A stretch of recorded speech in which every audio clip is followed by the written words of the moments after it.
오늘 예배 나오신 여러분 모두 위에 우리 하나님의 놀라우신 은혜가 함께 하시기를 간절히 축복합니다. 제가 책을 많이 읽지는 않았지만 읽었었던 책 중에서 가장 인상이 남고 또 큰 도움이 되었었던 책 중에 딱 한 권은 아니겠죠. 하나를 고른다고 한다면 저는 이것을 여러분에게 알려드리고 싶은데요. 빅터 프랭클이라고 하는 사람이 지은 책이 하나 있습니다. 죽음의 수용소에서라고 하는 책입니다. 유대인입니다. 그래서 독일 나치 수용소에 갇혔죠. 아우슈비츠 수용소에 갇혔습니다. 원래 학자였습니다. 이 수용소에서 많은 사람들이 죽어갔죠. 거기서 살아남은 몇몇 되지 않은 사람 중에 한 명입니다. 그가 쓴 죽음의 수용소는 아주 스테디셀러가 되어져서 많은 사람들에게 읽히고 있고 지금도 사랑받는 책인데요. 여러분도 한번 읽어보면 좋을 것 같다는 생각이 듭니다. 쉽지는 않지만 그렇다고 그렇게 어려운 책도 아니고 수용소에서 있었던 경험들을 쭉 진술을 하고 있죠. 그리고 뒤에 나중에 이제 그 이론적인 내용들을 좀 이렇게 설명해주고 있고요. 근데 그 책에 보면 이런 수용소에서 있었던 일들을 하나 소개해주는 것이 있습니다. 1944년, 1945년 이렇게 넘어가는 터울에 포로 수용소에서 크리스마스가 지난 후면 이상하게 또 그 많은 수용자가 갑자기 죽어가는 것을 목격을 했습니다. 죽는 사람이 의당 있었지만 꼭 그때쯤 되면 굉장히 더 많은 사람이 죽어간 겁니다. 갑자기 날씨가 추워서 그런 것일까? 아니었습니다. 영양실조, 음식이 부족해서 영양실조였나? 그것도 아니었습니다. 주치에 의하면. 전염병이 돌았나? 그것도 아니었습니다. 아니면 노동이 너무 힘들어서 견딜 수가 없어서 몸이 지탱할 수가 없어서 죽었나? 의사에 의하면 그런 것도 아니었습니다. 그것도 하나의 요소가 될 수 있었겠습니다만 그 포로 수용소에서 수용자들을 치료하는 그 주치의 말에 의하면 이런 이유가 있었습니다. 수용자 대부분이 그러니까 서양 사람들에 있어서는 성탄절이 굉장히 의미 있는 큰 절기지 않습니까? 수용소에서 갇혀 있으면서 수용자 대다수가 성탄절까지는 우리가 다시 집에 돌아갈 수 있을 것이다 라는 기대를 가지고 견뎌왔던 겁니다. 이번 성탄절이 되면 독일이 무너지겠지, 우리도 수용소에서 나갈 수 있겠지, 수용소에서 이렇게 간혹 들려오는 소문들, 나치 장교들을 통해서 듣게 되는 그런 말들을 통해서 예측을 하는 거죠. 독일이 곧 패망할 거야, 우리는 곧 자유로워질 거야. 그것이 팩트인지 아니면 덜 팩트인지는 상관없이 그런 얘기를 들으면서 기대를 하는 거죠. 이번 성탄절에는 집에 갈 수 있을 거야 라는 거 말이죠.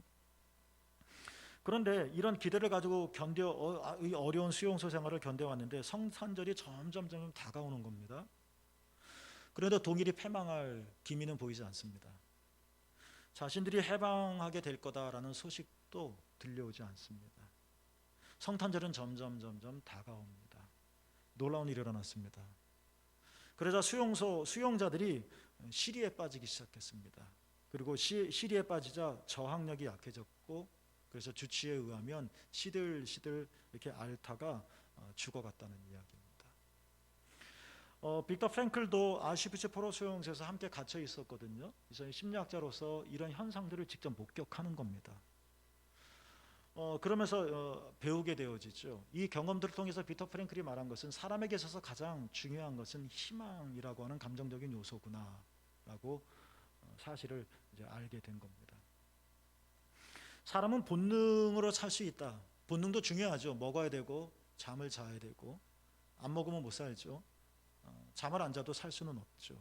이건 기본적으로 채워져야 합니다. 그러나 이런 본능이 채워진다고 해서 사람이 인간다운 삶을 살 수 있느냐? 아니라는 겁니다. 본능을 충족시켜준다고 우리가 산다라고 말할 수 없다는 것입니다. 우리에게 정말 필요한 것은 뭐냐? 빅터 프랭클의 말처럼 희망이라는 것입니다. 뭔가 기대하는 것이 있다는 것입니다. 그날이 되어지면 마치 우리가 그렇죠. 내일 소풍이면 오늘 밤 잠이 잘 안 오죠? 마음이 부풀어 있어서 그렇죠. 이렇게 희망이 점점 약해지니까 성탄절날 우리는 자유인이 될 거야, 성탄절에 다가오면서도 그런 기미가 안 보여서 희망이 점점 약해지니까 병들기 시작합니다. 그리고 성탄절이 지나갔는데도 해방이 안 되니까, 희망이 사라져 버리니까 사람들이 이렇게 쉽게 죽어가더라 하는 이 발견이 빅터 프랭클이 그 안에서 경험한 것입니다. 석방될 수 있다는 희망, 다시 가족에게로 돌아갈 수 있다는 희망, 내일은 오늘보다 나아질 수 있을 거라는 희망, 이 희망이 빅터 프랭클에 의하면 삶에 의미를 준다는 것입니다. 그런데 이 희망이 없으니까 살아야 할 의미를 찾지 못하는 것이고, 생존해야 할 의미가 없으니까 그냥 약해지는 겁니다. 심하게 병들고 죽는 것이죠. 여기서 나온 것이 빅터 프랭클이 말한 새로운 심리치료 방법인데 로고테라피라고 하는 것입니다. 의미요법이라고도 번역이 되어지죠. 소개해드렸던 죽음의 수용소라고 하는 책에 보면 빅터 프랭클이 니체의 말을 인용하면서 이렇게 말을 했습니다. 살아갈 이유를 알고 있는 사람은 거의 어떤 상황에서도 견뎌낼 수 있다 하는 것입니다. 물론 절대적인 것은 아니겠죠. 그리고 내가 당하고 있는 상황과 고난의 이 정도에 따라서 생존, 어떤 삶의 의미 차이가 있겠죠. 어찌됐든 우리가 살아갈 이유를 알고 있다고 하면 웬만한 어떤 상황도 우리는 다 견뎌 나갈 수 있다 하는 것이 이제 빅터 프랭클의 이야기인 것입니다. 여러분, 우리에게는 기대하는 것이 있습니까? 우리에게는 희망이 있습니까? 그냥 막연한 어찌할 수 없는 희망이 아니라 그거 생각하면 가슴이 뛰는 희망 말입니다.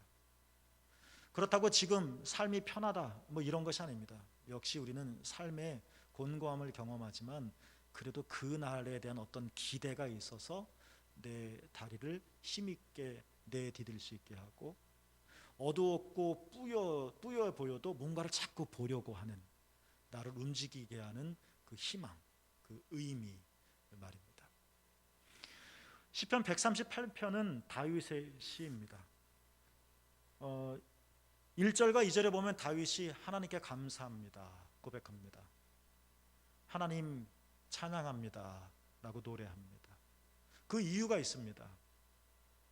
3절 말씀에 보면 다윗이 우리가 잘 알고 있는 것처럼 어떤 문제, 어떤 고난 속에 있었는데 하나님께 기도했겠죠. 그랬더니 하나님께서 내 기도를 들으시고 응답해 주셨다. 그리고 3절 말씀에 보면 하나님께서 그러한 다윗에게 힘을 한껏 북돋워 주셨다. 경험한 겁니다. 경험한 겁니다. 단순히 기도를 했다는 것이 아니라 기도했는데 하나님께서 들어주셨다는 것. 그냥 하나님이 잘해 주실 거라는 막연한 기대가 아니라 뭔가 느끼는 거죠. 내게 힘을 팍팍 심어주시는 뭔가를 느낀 겁니다. 그래서 1절, 2절 하나님 감사해요, 하나님 찬양합니다, 이런 고백을 먼저 합니다. 다 과거의 일이죠. 그렇지만 다윗은 이 과거에 내가 이랬었어라는 것들을 회상하는 정도가 아니라 이 과거의 경험을 통해서 오늘 시편 138편의 전체 이야기는 다윗이 미래를 바라보고 있는 겁니다. 내가 이랬었어, 하나님이 그때 이렇게 하셨었어, 내가 경험했어. 이 믿음의 시각을 이제 다윗이 살아갈 이 미래에도 그대로 보여주고 있는 것이죠. 그 일면이 7절입니다. 7절을 세번역 성경에 보면 이렇게 되어져 있는데, 여러분은 한번 개역 성경을 눈으로 한번 읽어보시고 제가 세번역 성경을 7절을 읽어드릴 텐데 한번 귀로 한번 들어보세요. 7절은 미래 시제입니다. 미래예요. 그러니까 1절, 2절, 3절 그리고 다른 절에서도 옛날에 하나님께서 이렇게 해주셔서 하나님 정말 땡큐예요 했던 다윗이 이제 7절 미래를 이렇게 바라본다는 겁니다. 제가 세 번역으로 7절 읽어볼게요. 내가 고난의 길 한복판을 걷는다고 하여도 주님께서 나에게 새 힘 주시고 손을 내미셔서 내 원수들의 분노를 가라앉혀 주시며 주님의 오른손으로 나를 구원하여 주십니다.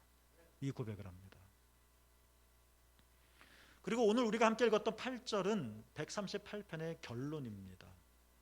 함께 다시 한번 읽어볼까요? 8절입니다. 시작. 여호와께서 나를 위하여 보상해 주시리이다. 여호와여, 주의 인자하심이 영원하오니 주의 손으로 지으신 것을 버리지 마옵소서. 다윗의 고백입니다. 세 문장으로 되어 있습니다. 이 세 문장을 거꾸로 한번 읽어볼까요?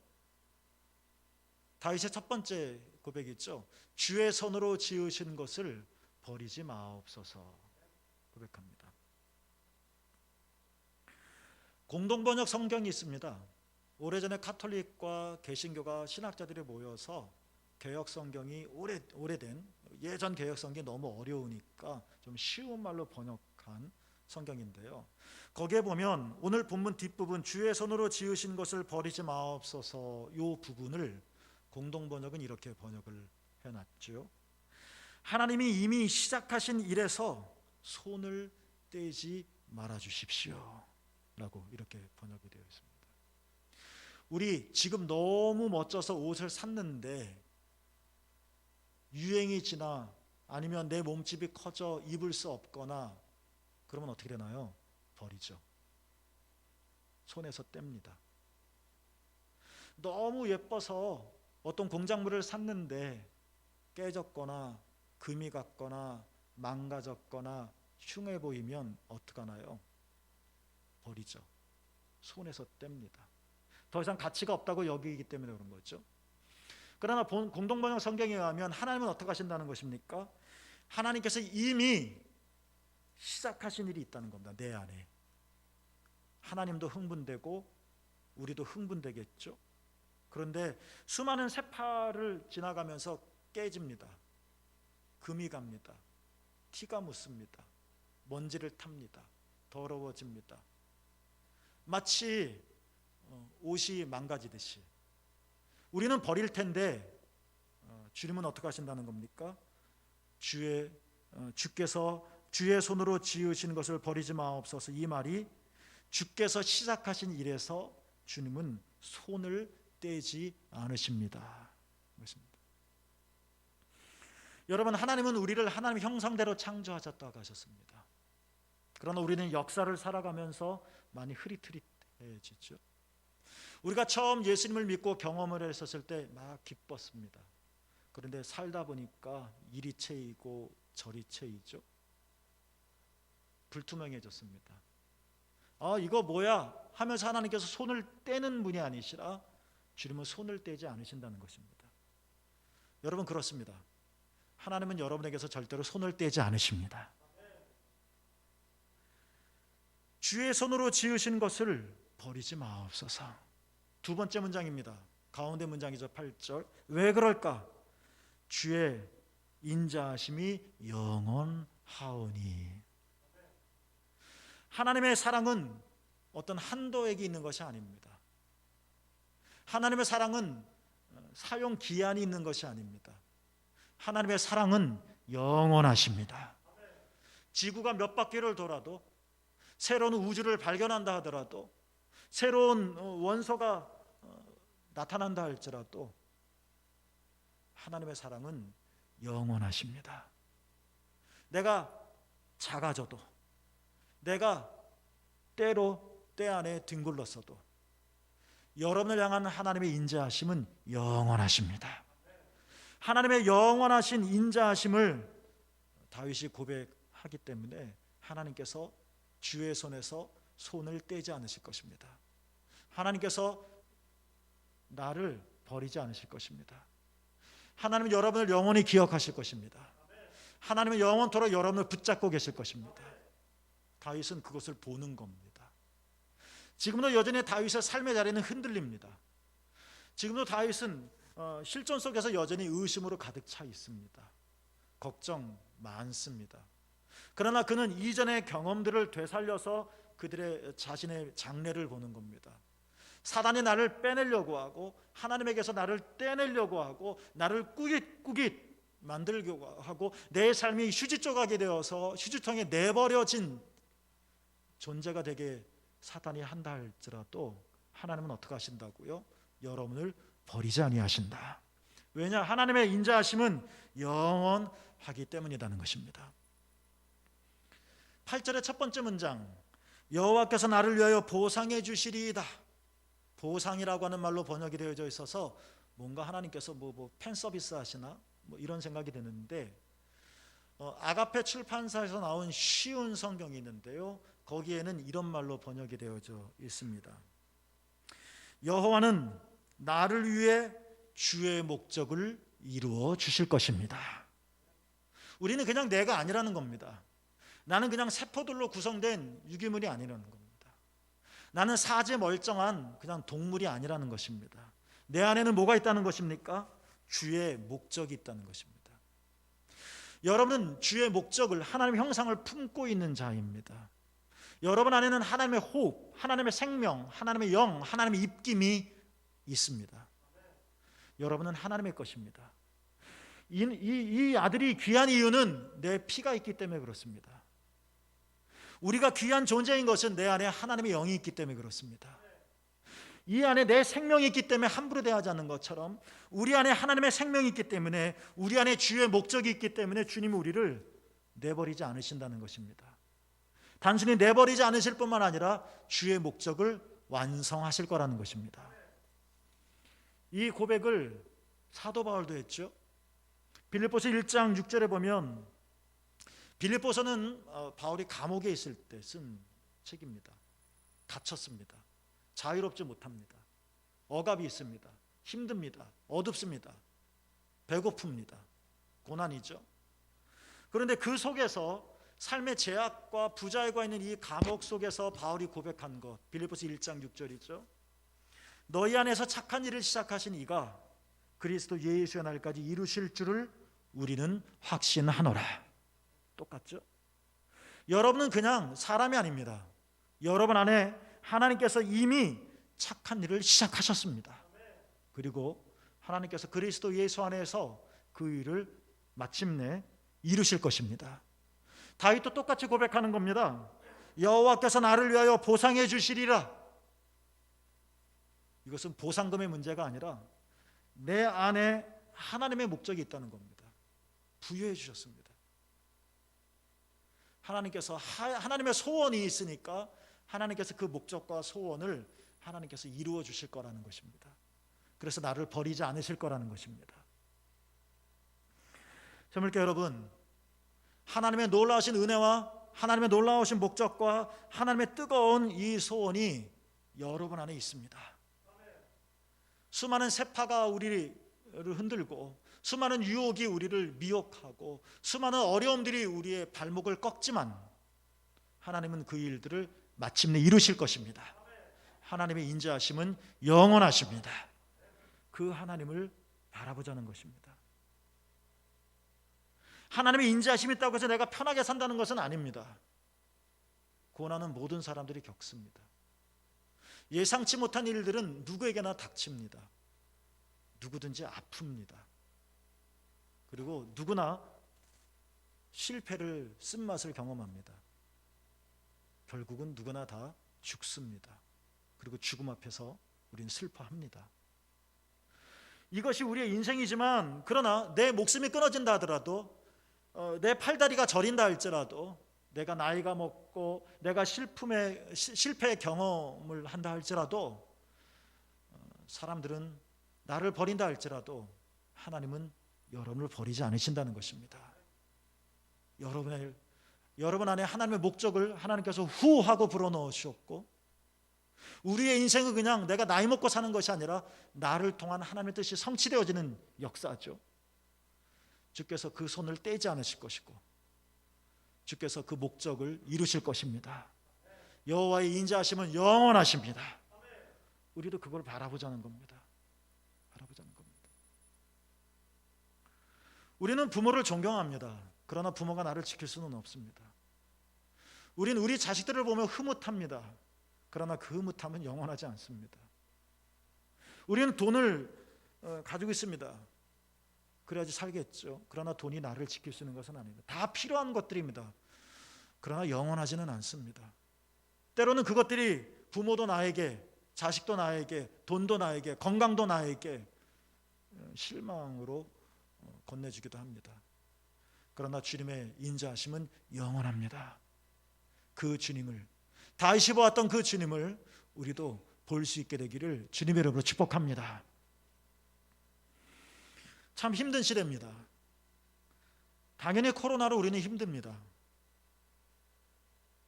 이 코로나 속에 다들 시는시는거리는데 누구는 잘 되는 광경을 보면 배알이 트입니다. 경쟁으로 힘듭니다. 옛날엔 고등학교 학생이 무서웠다고 그러니 이제는 중2가 무섭다고 그러죠. 중2. 사춘기가 그때 온다고 그러죠. 근데 교육학적인 이유가 있습니다. 중2가 왜 이렇게 심한 혼동의 격동기를 보낼까? 중2 때 대학이 웬만한큼 다 결정됩니다. 중2 때. 그러니까 거기서 절망하는 겁니다. 이제 이 중2도 아니고 이제 초등학교로 내려갔다 그러죠. 너무 힘듭니다. 승리한 한 사람만 보는 이 사회가 우리를, 대다수의 사람들을 너무 지치게 만듭니다. 몸이 아픕니다. 이상한 병이 자꾸 듭니다. 약을 더 많이 먹습니다. 어른들을 신방해 보면 항상 약은 한 주먹씩 드십니다.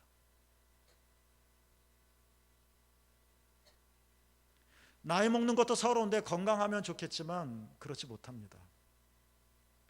인간관계가 너무 힘듭니다.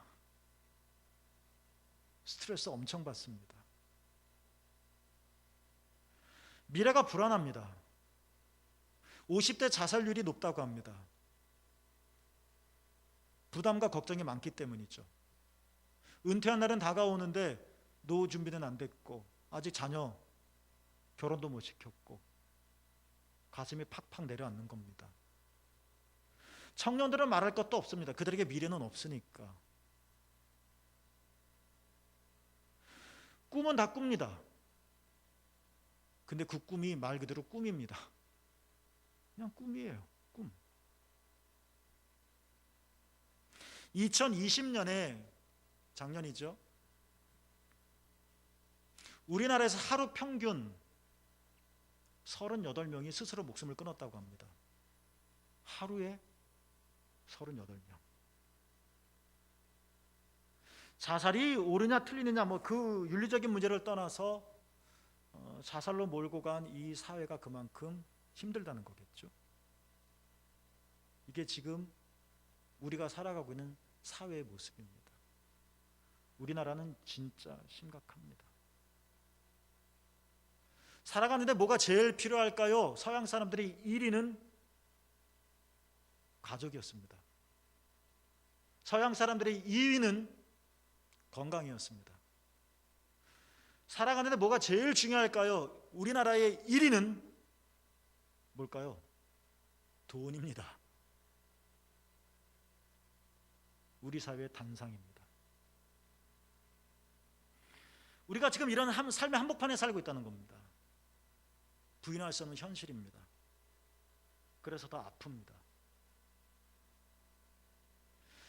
그래도 우리가 그리스도인이라고 하는 것, 내가 예수를 믿는 사람이라고 하는 것, 나 신앙인이라고 말한다면 다 이렇게 살지만 내가 교회 나가는 것이 내가 기독교인이라는 딱지가 아니라 내가 성경을 읽고 있습니다, 나는 기독교인이에요가 아니라 내가 이 사회 속에 살면서도 나는 기독교인입니다, 나는 하나님을 믿고 나는 예수님을 믿습니다 라고 말할 수 있는 것은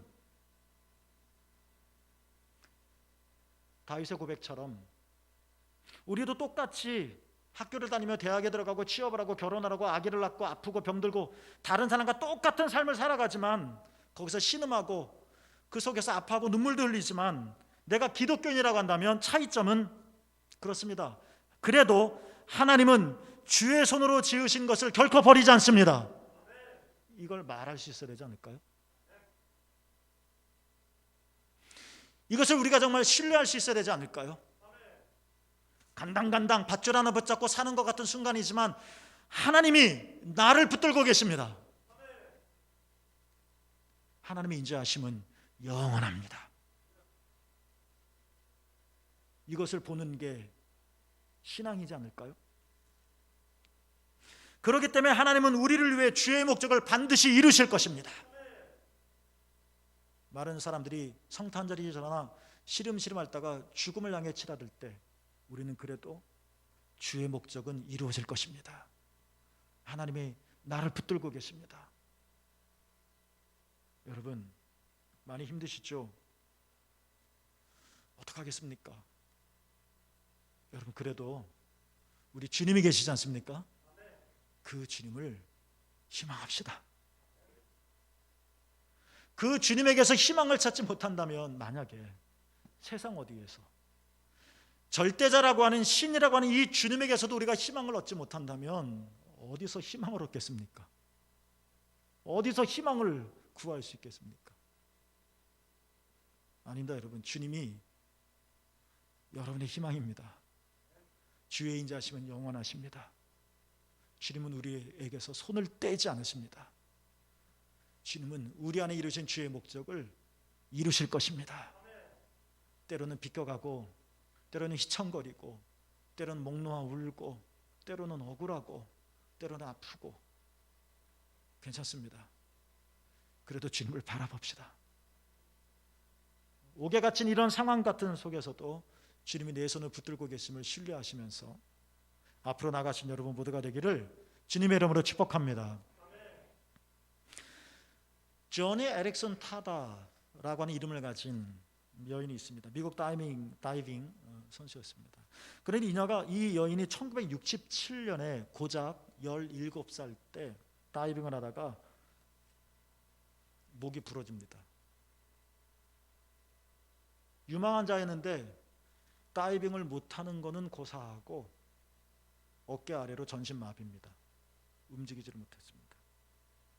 사는 것이 이후로 사는 것이 아니었습니다. 고통이었죠. 좌절과 분노에 휩싸였습니다. 하나님을 엄청 원망하게 됐습니다. 차라리 죽는 것이 낫겠다, 그런 생각이 들겠죠. 그래서 수없이 자살하려고 했습니다. 그런데요, 스스로 자신의 몸을 움직일 수 없으니 자살도 못합니다. 기가 막힙니다. 기가 막힙니다. 이런 조니가 나중에는 저술가가 됩니다. 강연가가 됩니다. 구적 화가가 됩니다. 몸을 쓸 수가 없으니까 입에다가 붓을 물고 그림을 그리는 화가가 됩니다. 그리고 조니와 친구들이라고 하는 단체를 만들어서 자기와 똑같은 장애인들에게 희망을 주는 희망 전도사가 됩니다. 이 사람의 내용이 지금 스크린에 나와 있는 희망노트라고 하는 책의 제목으로 소개되고 있죠. 어떻게 바뀔 수 있었을까? 처음에 조니의 기도는 정말 썼습니다. 하나님에 대해서 아주 날카로웠죠. 매일 울었죠. 매일 원망이었죠, 기도가. 그런데 어느 날 자신도 모르게 자신의 입에서 이런 기도가 나왔다고 합니다. 하나님, 제가 죽을 수 없다면 제발 사는 법을 가르쳐 주세요. 이 기도가 나왔답니다. 하나님의 은혜죠. 조니 에릭슨 타다. 그때부터 그녀의 삶이 달라졌습니다. 하나님의 기적이죠. 여전히 전신마비입니다. 휠체어를 타고 다녀야 됩니다. 죽기만 바랄 때는, 죽여달라고 기도할 때는 비참했는데 기도가 달라지니까 삶이 달라졌습니다. 우리의 기도는, 하나님께 올려드리는 우리의 기도는, 그 기도가 바뀌면 우리의 삶도 달라질 겁니다. 기도가 달라진다는 것은 하나님을 바라보는 우리의 시선이 바뀌었다는 증거이기 때문에 그렇습니다. 오래전이었습니다. 이스라엘 백성이 가장 힘들 때였습니다. 하나님께서 이사야의 입에 하나님의 말씀을 담아 주셨습니다. 선포해라 하셨습니다. 그 말씀이 이사야 43장 19절입니다. 이 말씀만 아니지만 그때 하나님께서 이렇게 말씀하셨습니다. 함께 읽어볼까요? 시작. 내가 새 일을 행하리니 이제 나타낼 것이라. 하나님께서 새 일을 행하신답니다. 근데 그 새 일이 이제 곧 나타날 거라는 것입니다. 아직은 바벨론 포로 안에 있습니다. 아직은 웁니다. 아직은 힘듭니다. 그러나 하나님께 새 일을 행하실 거라는 겁니다. 들으라는 것입니다. 그리고 이스라엘 사람들은 바사, 페르시아, 고레스 왕에 의해서 정말 해방이 되어집니다. 고국으로 돌아옵니다. 무너졌던 예루살렘 성전과 예루살렘 성을 다시 세우는 놀라운 경험을 하게 되어집니다. 새 일을 행하셨습니다. 그런데 여러분, 이사야가 예언한 이스라엘 역사의 구체적인 하나의 사건으로 새 일, 우린 새 거 좋아하잖아요.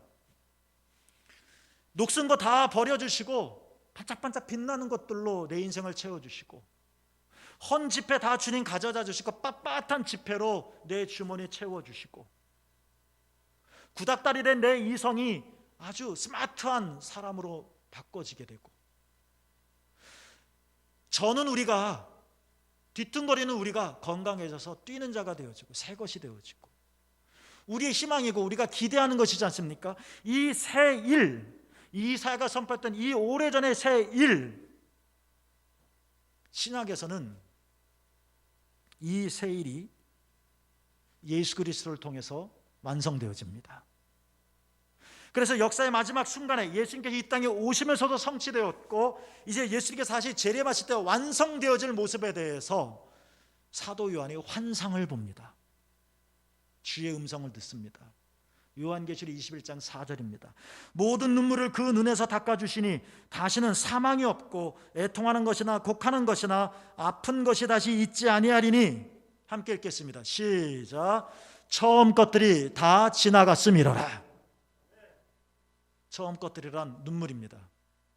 사망이며 애통이며 곡이며 아픔입니다. 다 지나갈 것이라. 언제요?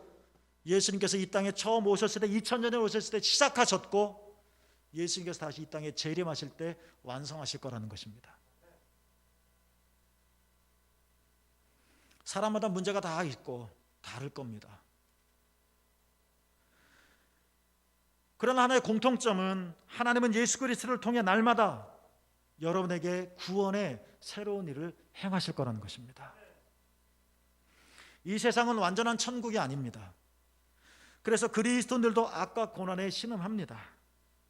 그래도 또 하나의 하나의 공통점은, 주님은 다윗의 고백처럼 우리를 떼어 버리지 않으십니다.